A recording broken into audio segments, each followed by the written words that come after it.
Journal de survie. Journal, non masculin, signifie notation régulière d'impression et de réflexion personnelle. Survie, non féminin, Journal. signifie fait de demeurer Journal en de vie survie. après avoir été en danger de mort. Bonjour à tous et bienvenue dans l'épisode numéro 2 de Journal de survie. J'espère que le premier épisode vous a plu, entre guillemets. C'est un peu bizarre de dire ça avec le sujet que je traite, mais bon. Alors, pour cette fois-ci, j'ai un peu préparé mes devoirs. Avant de rentrer dans le vif du sujet, j'ai envie de prendre une position claire et forte par rapport au complexe d'Oedipe de Freud. Parce que dans l'ensemble de mes recherches, que ce soit sur l'inceste ou l'incestuel, le complexe d'Oedipe est tout le temps en train de revenir sur le devant de la scène, ce qui m'agace profondément. Et par exemple, pas par exemple, mais l'incestuel, c'est expliqué comme un Oedipe qui n'a pas été vécu par un enfant. Et ça me scandalise. Étant donné qu'en France, on est encore bien calé sur ce complexe d'Oedipe, dans d'autres pays d'Europe, c'est pas du tout le cas. La première théorie de Freud qui expliquait que ces patientes étaient malades parce qu'elles avaient subi des violences sexuelles dans l'enfance avait été à l'époque très mal accueillie par ses confrères, ce qui l'a mis dans une position de non-reconnaissance de ses pairs. Et donc ensuite, à la base, il avait raison dans ce qu'il avait posé. Comme ça n'a pas plu à la bonne société viennoise, il a retourné sa théorie. Alors, c'est peut-être un peu flou, il y a des références dans la bibliographie, mais surtout, je profite d'aborder ce sujet pour vous dire qu'avec Kilang, on prépare une série de podcasts autour de cette histoire du complexe d'Oedipe. Ça a été déclenché un peu par Eva Thomas. Donc, Kilang a fait un entretien avec Eva Thomas. On est en train de faire des recherches à ce propos. Parce que pour nous, on est dans un système de domination, ce qui nous fait, j'allais dire, péter les plombs. Ben oui, je crois que ça nous fait péter les plombs sur la théorie du complexe d'Oedipe, étant donné que ça met l'enfant dans une séduction vis-à-vis de son parent, et donc le rend responsable. Comme c'est lui qui est en position de séduction par rapport à l'adulte, si l'adulte cède, c'est la faute de l'enfant, avec tout le concept de l'enfant pervers polymorphe. Donc, avec Kilang, on est en train de travailler sur cette question pour préparer une série de podcasts pour dénoncer le complexe d'Oedipe. Nous, on est plutôt à réfléchir au fait que c'est systémique, c'est un système. D'ailleurs, je pense que le podcast va s'appeler Le système incestuant. Et ce sera pour la rentrée ou la fin de l'été. On est en 2025. Donc fin d'été 2025, je pense qu'on va sortir le premier épisode. Voilà, alors j'ai fait mon petit point sur Freudipe. Oui, parce que alors maintenant je l'appelle Freudipe. Bon, après tout n'est pas acheté dans Freud, hein, mais moi j'essaye de me concentrer sur mon sujet.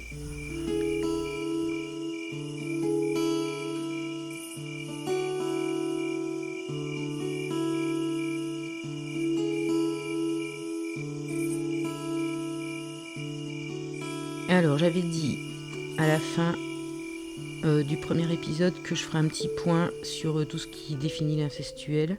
Je vais faire un petit point vite fait et puis après, je vais rentrer dans mon histoire. Donc, absence de limites claires. Donc, les frontières entre les membres de la famille ne sont pas bien définies, ce qui mène à des interactions ambiguës et inappropriées. Imbrication émotionnelle. Une implication émotionnelle excessive entre parents et enfants, souvent au détriment de la croissance individuelle de l'enfant. Enfin non, c'est pas souvent, c'est au détriment de la croissance individuelle de l'enfant. Confusion des rôles. Les rôles parentaux et fraternels sont flous, ce qui provoque une confusion chez les enfants sur leur propre rôle et leurs propres limites. Et on va revenir souvent sur ce truc de la confusion. C'est pareil, la confusion, on peut aussi remettre ça à l'échelle du fonctionnement de société. Un manque de respect pour l'autonomie, Moi, je dirais même un manque total de respect pour l'autonomie. Voilà, les besoins et les désirs individuels des enfants ne sont pas respectés ou subordonnés aux besoins des parents. Bien sûr, des comportements contrôlants. Bien sûr, et je dirais même surtout des comportements contrôlants. Voilà, les parents exercent un rôle excessif sur la vie de l'enfant, interférant avec leur développement et leur indépendance et la construction de leur indépendance. Il y a aussi les tabous familiaux, bien sûr, les secrets. Les sujets comme la sexualité peuvent être entourés de silence, de mystère, ce qui renforce les comportements inappropriés et le manque de communication ouverte sur ces sujets. Voilà, pour un petit tour, on reviendra point par point. Enfin, je vais certainement, souvent, répéter les choses, mais ça n'est pas grave. Il ne faudra pas me dire qu'après, vous n'avez pas compris ce que je raconte. Voilà. Ah oui, bah tiens, je viens de faire un petit ricanement.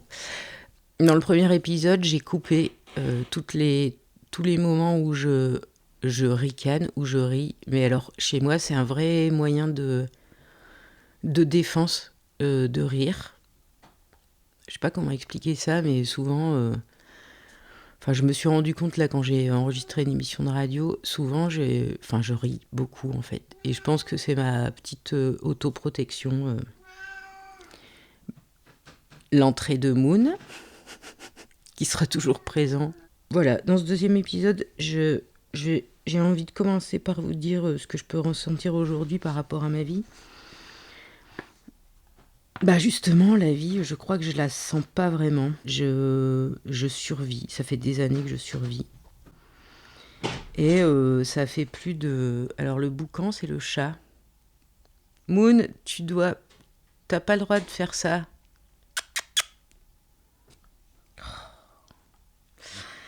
Ça fait plus de 30 ans que je me demande en fait ce qui cloche chez moi, ce qui va pas. Pourquoi je me sens mal, pourquoi je suis pas en communion avec le monde, pourquoi j'ai des problèmes relationnels, pourquoi j'ai des problèmes de relations amoureuses, pourquoi, enfin voilà, j'ai passé toute ma vie à me demander mais qu'est-ce qui va pas, pourquoi je suis triste, pourquoi je me sens isolée, pourquoi je me sens seule, pourquoi... Enfin bon, voilà, c'était la tête pleine de questions. Aujourd'hui, j'ai 54 ans. J'ai vu plus d'une vingtaine de thérapeutes depuis petite, parce que j'ai vu la première psy quand j'étais en école primaire, parce que j'étais gauchère. Donc, mes parents m'ont fait consulter une psy ou je sais pas, enfin une personne, voilà. Et là, malgré tout ce travail thérapeutique, ça fait 1 an et demi que je suis de nouveau sous antidépresseurs. C'est la 3e fois de ma vie, sauf que les fois précédentes, c'était suite à des séparations amoureuses. Et que là, ça n'a pas été le cas. Là, ça a été suite à pensées morbides quotidiennes, multiquotidiennes, envie de mourir. Vraiment, alors ça a toujours été présent hein, chez moi, l'envie de mourir. Mais là, c'était trop puissant, quoi. Je suis allée voir ma généraliste qui me connaît très bien. Elle m'a vu arriver dans le cabinet, elle a vu ma tête, elle m'a dit « Ok, là, on va faire quelque chose. » Voilà, donc c'est vrai que j'ai résisté pendant des années à prendre des antidépresseurs sur un long terme, parce que j'avais fait 2 fois à court terme. Et en fait, pendant longtemps, je me suis dit « Mais non, t'es assez forte. » Et puis, on a une image souvent assez négative, ou des personnes qui vous donnent une image négative des antidépresseurs. Mais il y a toujours ce truc aussi qu'on se croit assez fort pour s'en passer. Et voilà. Mais là, j'en étais arrivée à un moment où soit c'est le passage à l'acte, soit c'est les médicaments. Je regrette pas cette décision. Ça me fait une respiration de cervelle. Voilà, je vis les choses de façon moins violente au niveau des émotions. J'ai plus de capacité à prendre du recul sur des situations parfois compliquées, et ça fait vraiment du bien. Et j'en reviens au fait que je me sois posé des questions pendant des années sur qui je suis, pourquoi je vais pas bien. Donc j'ai passé beaucoup de temps à étudier tous les troubles mentaux, bien sûr. Je connais bien le DSM, parce qu'on a besoin de comprendre. On a besoin de comprendre pourquoi on va pas bien. Et on a besoin, à un moment donné, on a même carrément besoin, je pense, de se reconnaître dans un trouble mental ou une maladie mentale. Comme si ça pouvait être « je me reconnais dans une maladie mentale, j'ai une identité ». Je sais pas si vous me suivez. J'ai tout étudié parce que dans ma famille, il y avait peut-être potentiellement des personnes bipolaires. Donc j'ai tout étudié. Donc à un moment donné, je me suis reconnue dans « Ah, j'ai des troubles bipolaires. Ah, j'ai ci. Ah, j'ai ça. » Et à chaque fois, je disais « Ah, ben je sais qui je suis. » Enfin, donc en fait, j'ai été dans une recherche d'identité à travers des troubles mentaux. Bon, je peux pas faire la liste et tout, parce que en fait, le DSM, ça met les gens dans des cases, avec des troubles mentaux, ce qui est... Enfin, même ma psychiatre, là, elle me l'a dit, ça, c'est vraiment, entre guillemets, un mauvais outil, étant donné qu'on n'a pas un truc, on a une multitude de choses qui se croisent, qui s'entrecroisent. Le DSM, c'est pas le top, parce que, comme on dit, on a, par exemple, la dyslexie... ça peut être lié au TDAH. On dit comorbidité, ce mot il est horrible, mais voilà, on a un TDAH, plus ça peut être lié, on peut avoir des troubles du spectre autistique, plus voilà. Et moi j'ai été en recherche pendant des années. Pourquoi je vais pas bien? Pourquoi ça va pas? Pourquoi je fais des dépressions tout le temps? Névrose, dépression, patati patata.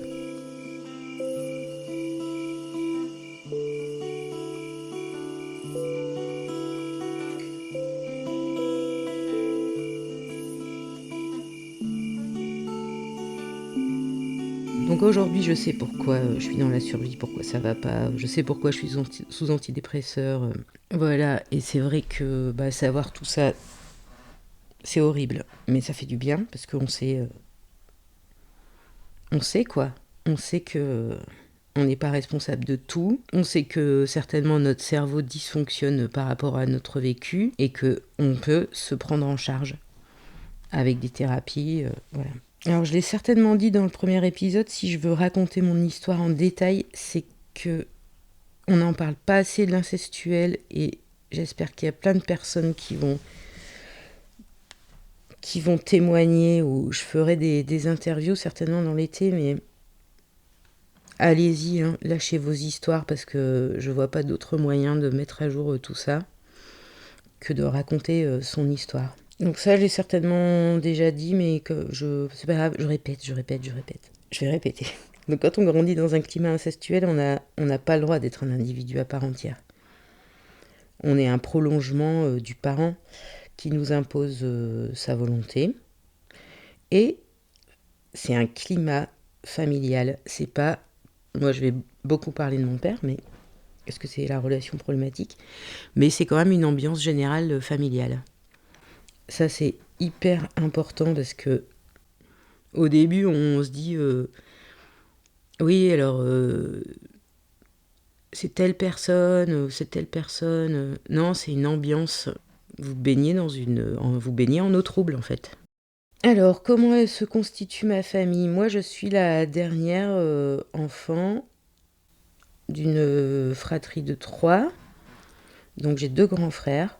L'aîné, avec qui j'ai 6 ans d'écart, et le cadet, avec qui j'ai 4 ans d'écart. Avec les parents, ça faisait une famille de 5 personnes. Classique. Parents profs, parents dont le métier est d'éduquer, d'ailleurs. Voilà, ma maman prof d'anglais. Mon père, je reviendrai sur sa carrière ultérieurement. J'ai envie de mettre carrière, je fais entre guillemets avec mes doigts. Le premier mot qui me vient à l'esprit, si je veux parler de ce que je ressens, j'ai ressenti, c'est que j'ai été écrabouillée. C'est vraiment ce mot qui me parle le plus personnellement, parce que écrabouillée, c'est vraiment, ça fait de la bouillie. Et donc j'ai été écrabouillée par un père complètement pervers. On dit pas, je vais pas dire tout le temps pervers narcissique ou pervers manipulateur. Pervers, ça suffit en fait. Pervers narcissique, c'est redondant, donc c'est pervers. Ça, je viens de l'apprendre. Et donc, j'ai été mise sous contrôle très très jeune et j'en ai beaucoup parlé avec ma mère parce que je suis une grande bavarde et que je creuse toujours la falaise. Et avec elle, j'ai quand même fait un travail de parole et de tirer les vers du nez et de poser des questions et de savoir et de savoir et de savoir. Et un jour, elle m'a dit, à partir du moment où tu as eu l'âge de parler et que ton père t'a trouvée intéressante, il t'a accaparée. Alors, ça a été hyper douloureux pour elle de me dire ça. Hein. C'était avant, je sais pas, j'avais 37 ou je sais pas quoi. J'étais contente. On avait eu beaucoup de discussions avant, hein, on a beaucoup parlé. J'ai dû, en quelque sorte, construire mon lien avec ma mère, étant donné que mon père, il a tout saboté. Donc j'ai dû recréer du lien et créer une relation avec elle vraiment en étant adulte. On a dû toutes les deux se rencontrer en fait. Vraiment. Et donc un jour elle me dit ça, elle me dit il t'a accaparé comme si, je suis devenue sa chose en fait. Il n'y a pas d'autre mot. C'est-à-dire qu'on est, en tant qu'enfant, que ce soit l'inceste ou l'incestuel, on est objetisé, on devient un objet.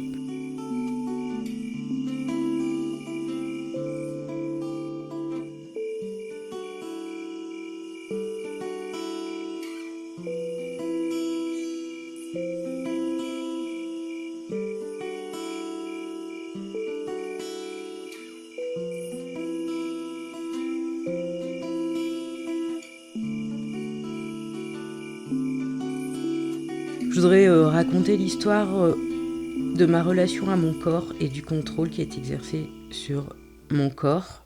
Ça, c'est un point qu'on partage tous au niveau de l'inceste et de l'incestuel. J'ai toujours envie de dire les deux. Hein. J'arrive pas à faire un podcast en disant que incestuel. Hein. Je trouve que je peux pas ne pas dire les deux mots. Peut-être que j'aurai des retours, on verra, mais... Un des contrôles qui peut s'exercer sur un enfant, c'est le contrôle de son corps. Dans mon histoire, j'étais une petite fille normale, je veux dire morphologiquement, normal, ce qu'on peut dire normal. Bon bref, j'étais pas en surpoids, on va dire, hein, tout simplement. Je peux pas contrôler tous mes mots, ni mes mots d'ailleurs. J'ai commencé à avoir des troubles alimentaires à l'âge avant la puberté. Je suis devenue hyperphagique. C'est-à-dire que j'ai commencé à me remplir de nourriture. Donc l'hyperphagie, c'est un trouble. Du coup, je fais le point sur les troubles alimentaires que je connais. Troubles du comportement alimentaire, comme on dit. L'hyperphagie, c'est un trouble alimentaire qui consiste à ingérer de la nourriture en excès. Alors, on confond souvent ça avec la boulimie, mais la boulimie, c'est pas la même chose. La boulimie, on mange avec excès, on se fait vomir. L'hyperphagie, on mange, on se remplit jusqu'à se rendre malade. Et ensuite, il y a l'anorexie qui est se priver de nourriture. J'ai eu aussi des phases anorexiques. Mais à la puberté, ça a commencé par l'hyperphagie. Donc c'est à ce moment-là que j'ai commencé à prendre du poids.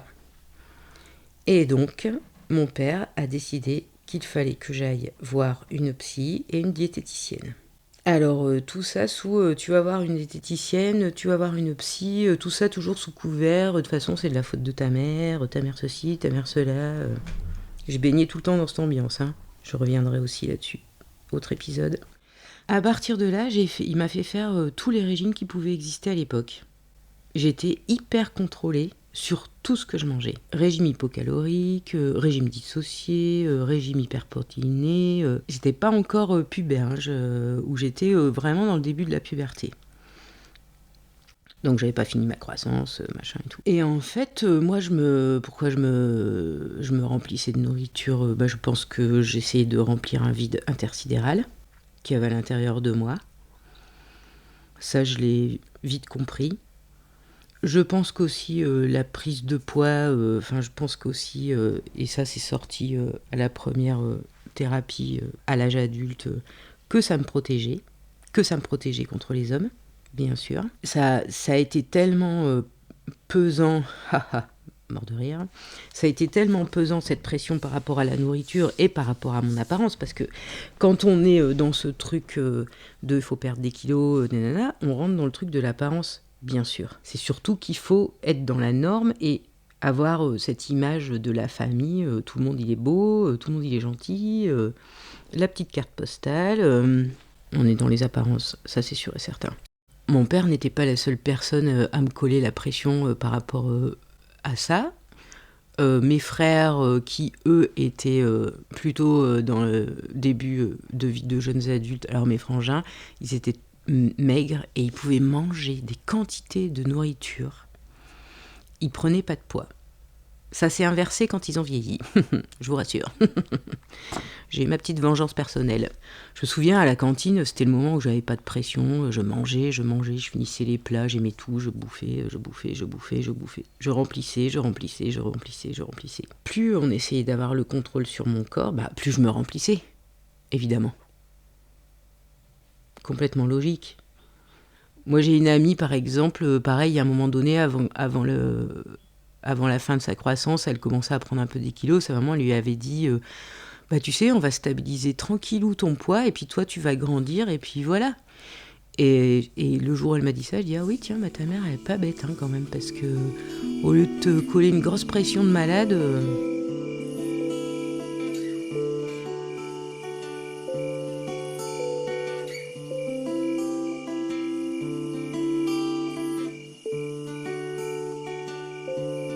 Plus on me contrôlait, plus je me remplissais, plus je me détestais de prendre du poids, plus je me détestais tout court.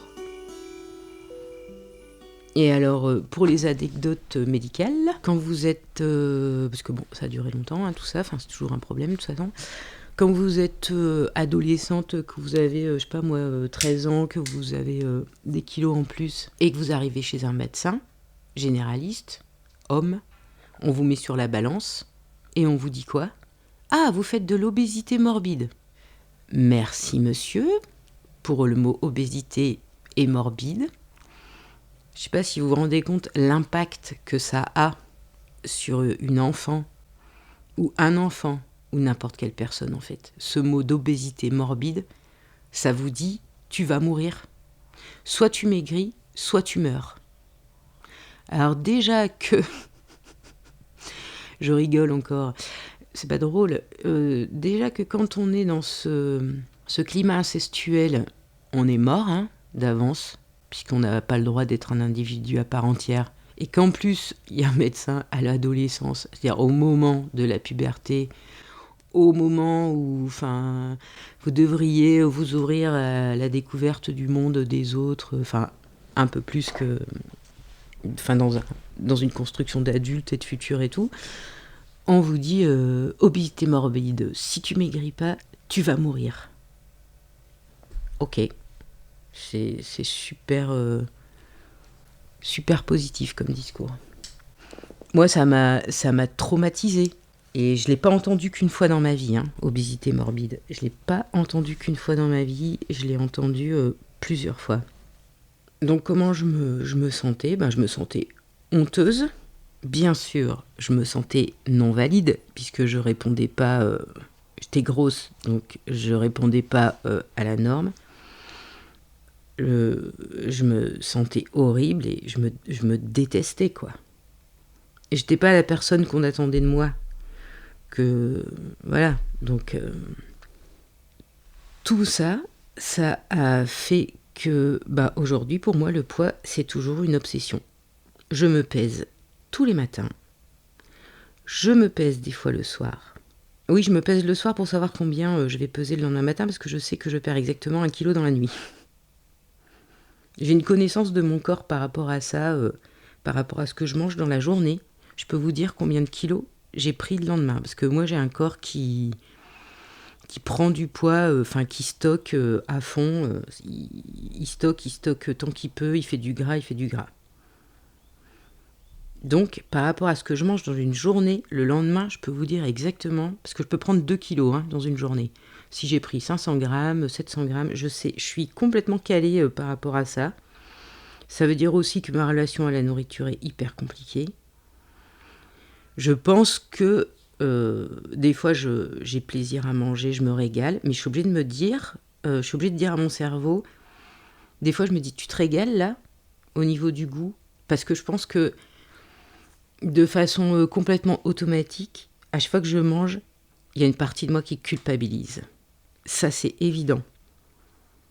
C'est un truc évident. Ma relation à la nourriture, c'est d'abord la culpabilité.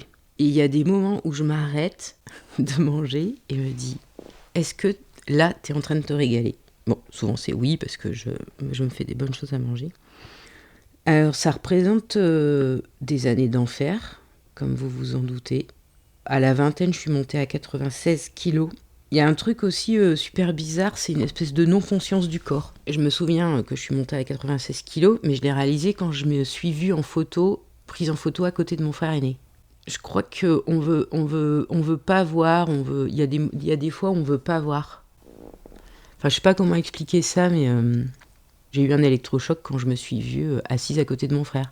Parce que mon frère était plutôt mince. Et moi, je fais 1m70, 96 kilos. Voilà, c'est... Mais on se reconnaît pas, Enfin, de toute façon, on se reconnaît pas sur les photos, Moi, j'ai ce problème-là aussi, C'est que... Parce que maintenant, je me reconnais assez... Enfin, je me reconnais sur les photos, mais pendant longtemps, je me reconnaissais pas sur les photos. Problème d'identité, gna gna gna. Mais bon, là, j'avais eu un électrochoc quand même. Mais bon, tout ce contrôle, tous ces régimes, ça a eu... Enfin, ça a été... Enfin, ça a tout empiré, c'est...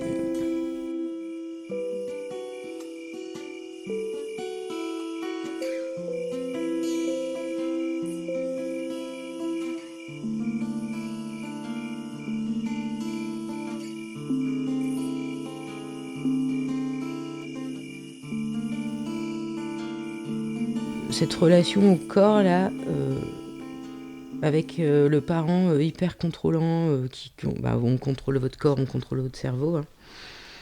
Et pour le contexte familial, parce que je suis sûre que mon père a projeté sa peur d'être gros sur moi, surtout. Donc mes grands-parents paternels étaient tous les deux obèses. Ça veut dire que génétiquement, il y avait une prédisposition au surpoids. Voilà, puis du côté de ma maman, il y a aussi des problèmes de cet ordre-là. Puis il y a un problème de la société, surtout, avec ça. Parce qu'il y en a marre à un moment donné que parce que t'as des kilos en trop, t'es un problème. Non, c'est le monde qui a un problème avec ça. Ça, je l'ai pas mis dans mes petites notes, mais merde, laissez-nous avec nos corps, laissez-nous tranquilles avec nos corps. Surtout nos corps de femmes, et nos corps, et les hommes aussi, laissez-nous tranquilles avec nos corps tout court. Dans ce monde-là où il faut tout contrôler aussi, n'être que dans les apparences, voilà, je veux dire, ça devient obsessionnel. Si c'est obsessionnel dans l'enfance, c'est-à-dire si on vous rend dans un truc obsessionnel par rapport à votre corps dans l'enfance, après, t'arrives à l'adolescence, qu'est-ce qu'on te renvoie comme image Moi, c'est pour ça que je vis plus en ville, aussi. Parce que comme ça, je suis plus abreuvée de pubs, de meufs comment on dit, retouchées sur Photoshop, qui est en train de tout le temps me dire ton corps ne correspond pas à la norme, ton corps ne correspond pas à la norme, t'es mal foutu, t'es pas belle en fait, t'es pas belle. Je pense que vraiment, on est dans un système.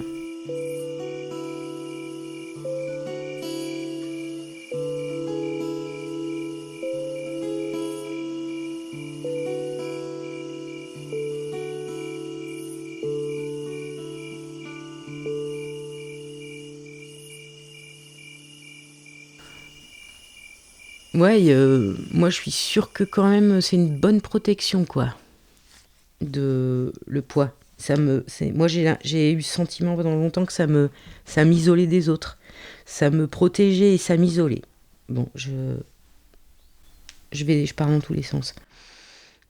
Oui, alors, voilà, on va en arriver au sport. Parce que je voulais en arriver au sport. Je crois que ce podcast, il va être plus long que les autres, mais c'est pas grave. Parce que le sport, le poids, le sport, le corps, le contrôle. Donc je pense que pour compenser sa peur d'être gros, mon père a fait beaucoup de sport. Et puis, il est devenu enseignant, prof de sport. Et puis après, il est passé dans la case chercheur en EPS. Chercheur en éducation physique et sportive. Il fait partie de cette génération qui a étudié l'éducation physique et sportive. Bref. Mais en tout cas, chez nous, le sport, c'était obligé. Obligé de faire du sport. Le sport, c'est bon pour la santé. Un corps sain dans un esprit sain. C'est un peu ça. Hein. Mais bon, du coup, fallait faire. De toute façon, fallait faire. Hein. Fallait pas, on n'avait pas le droit de s'ennuyer, nous. Fallait faire du sport, faire de la musique, faire ci, faire ça. Voilà, c'était activité extrascolaire et tout. Bon, ce qui était cool, hein, je veux dire, moi, il y a des trucs que j'ai fait, je suis contente. Même si il y a des trucs qu'on m'a imposés. Mais bon, il y avait cette relation au sport et aussi à l'esprit de compétition. Je crois que moi et mes frères, je pense pas trop m'avancer si je dis que moi et mes frères, on déteste l'esprit de compétition. Et donc à un moment donné dans ma vie, mon père, et ça je l'ai lu beaucoup sur les histoires d'incestuels, mon père s'est transformé en mon coach sportif. Eh oui, c'est-à-dire qu'il fallait faire des footings, c'était tout hyper cadré, hyper organisé, des programmes hyper précis. Alors donc, par exemple, il voulait qu'on reprenne le footing. Alors on faisait 3 fois 5 minutes de footing. J'avais presque un planning, quoi. Voilà. Bon, après on faisait 3 fois 10 minutes, puis 20 minutes, et puis nani, nana. Mais c'était hyper... c'était un peu militaire, quoi, comme truc. Hein, voilà, donc il a fallu que je fasse plein de sports différents. Donc j'ai fait beaucoup de natation. Mais bon, moi j'étais un petit poisson, donc je suis contente. Ça, voilà. Mais bon, beaucoup de natation.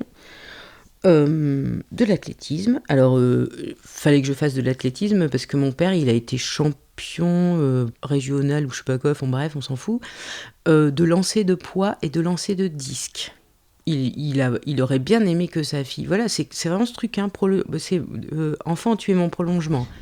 Il aurait bien aimé que je sois championne de disque ou de poids. Donc voilà, vas-y. Et que je t'emmène sur les stades et que je te fais... Ah oui, alors là, c'était bien. Alors là, par contre, si j'ai un souvenir de mon père qui a ouvert les yeux et qui m'a regardé en l'air de dire « Ouais, c'est bien », c'est une fois où j'ai lancé le disque très loin.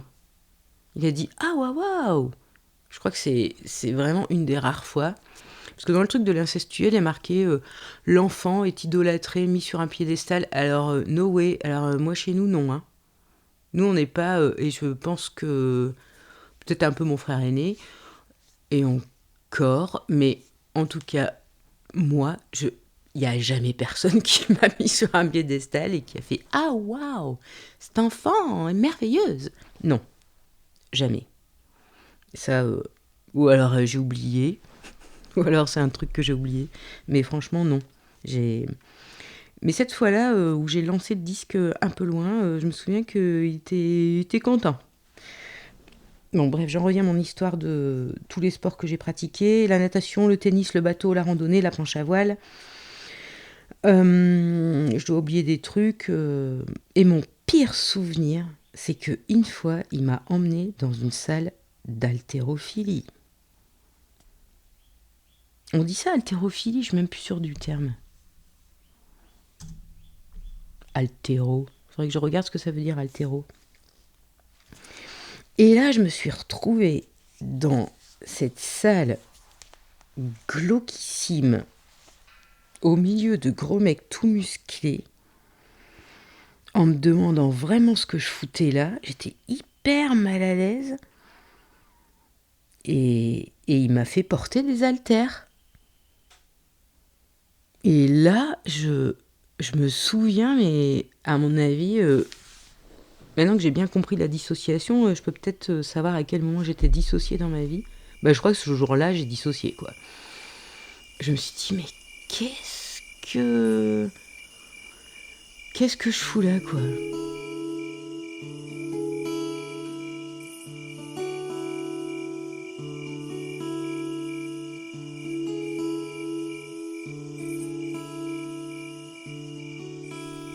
Mon père, il avait une relation bien narcissique à son corps, hein.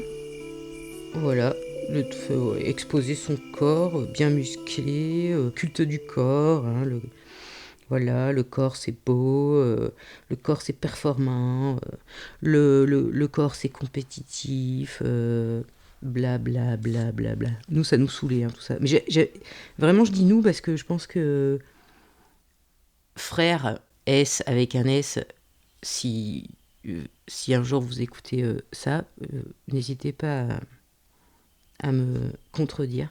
Mais nous, ça nous saoulait. Par exemple, l'été, quand on partait en montagne, mes frères et mon père, c'était au premier arrivé au sommet. C'était pas les vacances, c'était au premier arrivé au sommet de la montagne. C'était... Oh là, il y a un truc qui est tombé dehors. C'était la compétition entre ses enfants et le parent, quoi. Et que ma mère, derrière, on traînait. Ma mère, elle avait son bouquin sur les fleurs, son bouquin sur les oiseaux. Alors, on regardait les fleurs, on regardait, elle me disait ces chants d'oiseaux. Enfin, moi, c'est elle qui m'a donné le goût à la nature. C'est vraiment, je veux dire, nous, toutes les deux, on était derrière. Bon, forcément, on était les meufs. Donc, on était à la traîne, hein, bien sûr. Et moi, ce truc de compétition, mes frères, mon père, on s'en foutait, quoi. Je veux dire, c'est quoi l'intérêt d'être en vacances, d'être en montagne, si l'objectif, c'est d'aller en haut puis de redescendre? Ben non, il y a tellement de choses à voir, de fleurs, d'animaux. Bon, je dis pas qu'on regardait pas les animaux et tout, mais il y avait toujours ce truc de compète, le premier qui sera arrivé en haut, naninana. Je me souviens que plus âgé, après adulte, une fois j'ai fait une rando avec lui en montagne. Bon, je l'ai fait, hein, le truc de je suis arrivé en haut en premier, mais bon, normal, il était vieux, plus vieux. Bref. C'est n'importe quoi tout ça, la compétition, ça n'a aucun sens. Moi, je déteste ça. Bon, alors, je vais finir sur cette partie. Je pense que quand on est constamment en train de contrôler votre corps, on contrôle. De toute façon, on contrôle votre corps, on contrôle votre être dans son entièreté. Donc, parce que le cerveau fait partie du corps. On est ligoté. Voilà, tout est fermé. Donc voilà, j'ai quand même eu... et j'ai toujours des problèmes. Je surveille toujours mon poids aujourd'hui. J'ai ce problème je culpabilise quand je mange. Je vais conclure sur cette partie par rapport au corps, mais j'ai d'autres choses à dire après aussi. Donc je ferai le corps suite. En fait, dans ce truc de relation au corps et tout le reste, hein,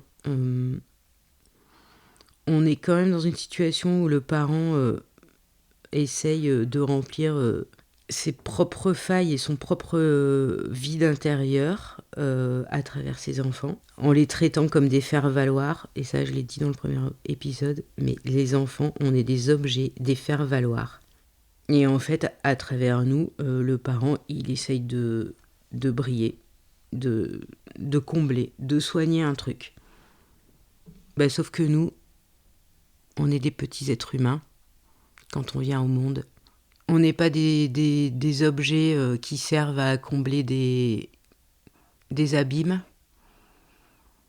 Ce qui fait que finalement, on sert quand même à ça et on finit super abîmé.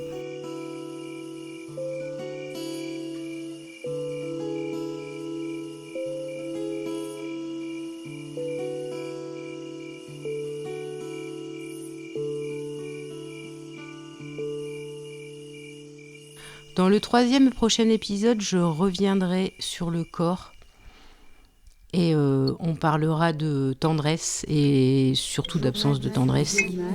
Je vous remercie beaucoup pour votre écoute et à très bientôt. Régulière d'impression et de réflexion personnelle. Survie, nom féminin, Journal. signifie fait de demeurer en vie après avoir été en danger de mort.